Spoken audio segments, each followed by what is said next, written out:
Alright guys, so welcome back.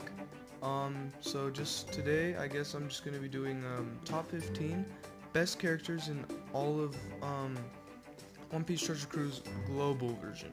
So this doesn't apply to um JP version or anything like that. Alright, so let's get started. So obviously the first character is gonna be Log Chopper. No, I'm just kidding. Anyways, so the first character is Usopp Loyal Straw Hat. Now, let's be honest, Usopp is the real king of pirates. He's able to fit on any crew as a sub, including 4 sockets to be filled to delay all enemies for 3 turns and deal 10% current HP damage. His special at the max level is 14 turns to be ready. The only problem is his cost is 27, so if you want him for Sengoku, you need to keep him at 4-star with 3 sockets, but that's about the only problem.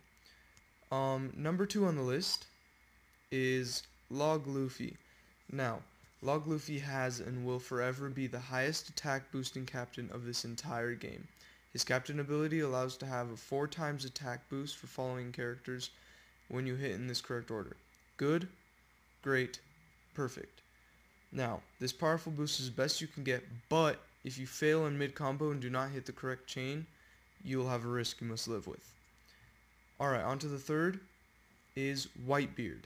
Now, Whitebeard can clear any island that allows his beast to enter without much problem, with a possible 3-star attack boost to all units from his captain, and 30% health reduction from his special. He truly is the strongest man in the world. Number 4 is Silver's Rayleigh. Rayleigh is the right hand of the former Pirate King. He, like Whitebeard, can clear almost any island that allows him to enter without many issues. He has a unique combo chain multiplier mechanic that can enable him to use any unit in the game. In addition, this mechanic allows Rayleigh teams to dish out incredible amounts of damage, which solidifies why he is one of the most wanted units in the game. Now, coming in 5th is the resourceful general of the Marines, Sengoku the Buddha. Sengoku is an extremely versatile unit with the ability to use any units as long as the cost is 20 or below. His special deals decent nuke damage while boosting all units' attack by 1.5 times, which is a very highly prized and valued special. Since the buffed update, he even boosts himself by 3 times attack. That being said, he is undisputably one of the strongest units in the game, without a question. Now, his low cost may be a pro and con, but usually those units are easy to socket abilities on any good to farm is free to play. Now, coming in 6th place, Strong World Ace. Strong World Ace boosts HP of shooter characters by 1.5 times, and their attack by 3 times if they have a matching orb, by 2 times otherwise, if they don't have a matching orb. This may be a curse, may be a mighty weapon. Using the correct subs in your team is a must, and you must be at least pirate level 180 to use a decent team and actually be somewhat successful with Ace. He reduces crew's current HP by 40%, deals 15 times the amount of HP subtracted in typeless damage to all enemies, locks all orbs for 1 turn. Pair him with Zephyr as a sub, Heracles for orb switch, and an orb booster like Frankie of the Straw Hats. Now, coming in 7th is Fujitora. Now, Fujitora brings an HP buff of 1.5 times and attack by 1.5 times as well to driven characters. When you have matching orbs, attack is buffed by 3 times. But that's not all. He also makes meat and tandem orbs matching orbs to driven characters, which actually means a higher probability of getting the 3 times buff. Also, Fujitora brings probably the most broken special of all time, which cuts all HP enemies by 20% and by another 20% on each end of turn for 3 turns. That's, let's say, 50% HP cut in total, or while doing damage to your enemy should be around the 30% mark, and prepare for your final blow. Now, coming in 8th, I think? Hold on. Yeah, 8th place is Flamingo Heavenly Demon. Flamingo's better version gives even more utility than our beloved Raid Flamingo.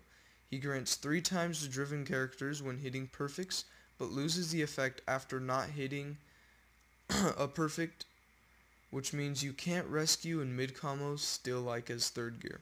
So his captain might be too difficult to play with, except if you're trained. His massive utility lies in the special. Same as Raid Boss Daffy, he will boost orb effects by 2%. I mean, not 2%, sorry, 2 times, but here it comes. He also changes nearby orbs to matching orbs. How crazy is that? I think that's absurd. Here comes the best part. His initial cooldown is only 20%, which can be lowered by skill books to 15. That is amazing. He's quick. Driven or Cerebral crews will have a guaranteed finishing move with this special. Now, coming in 9th place is Logia Crocodile. Now, Crocodile blooms at low HP exponentially.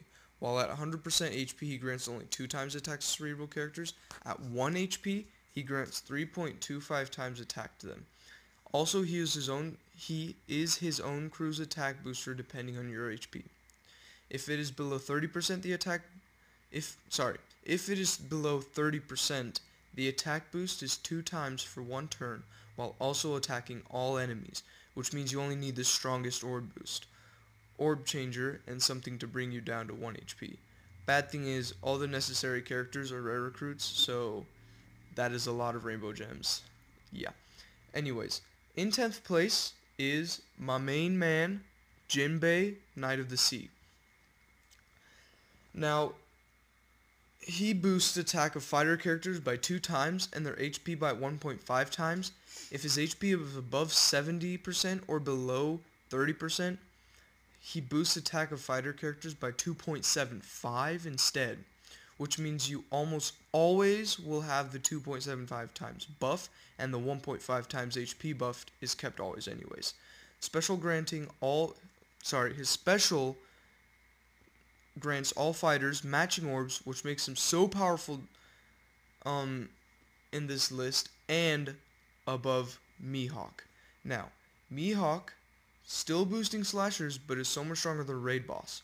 He boosts attack of slasher characters by a variable factor between 2 times and 2.75 times, based on the timing of the attack of the previous unit in the chain. A hit below good or a miss will boost the attack of the next unit by 2 times. A good hit by 2.25 times, a great hit by 2.5 times, and a perfect hit by 2.75 times.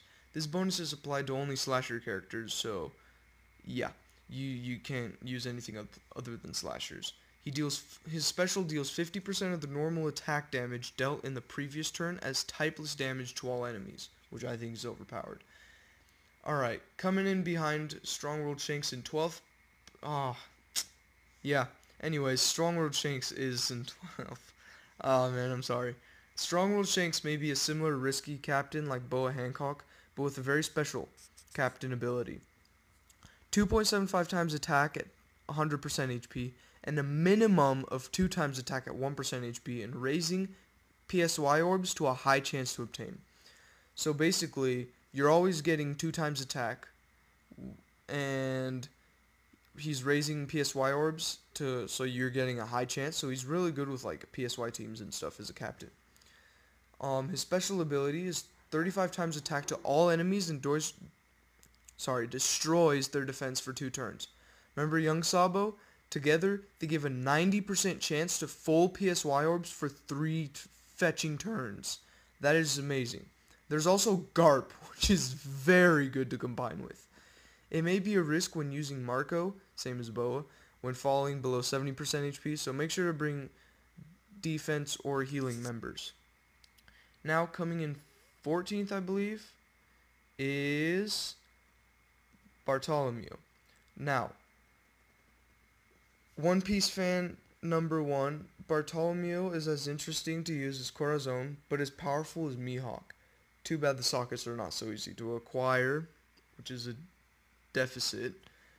But he can be used as a captain or sub, which is great.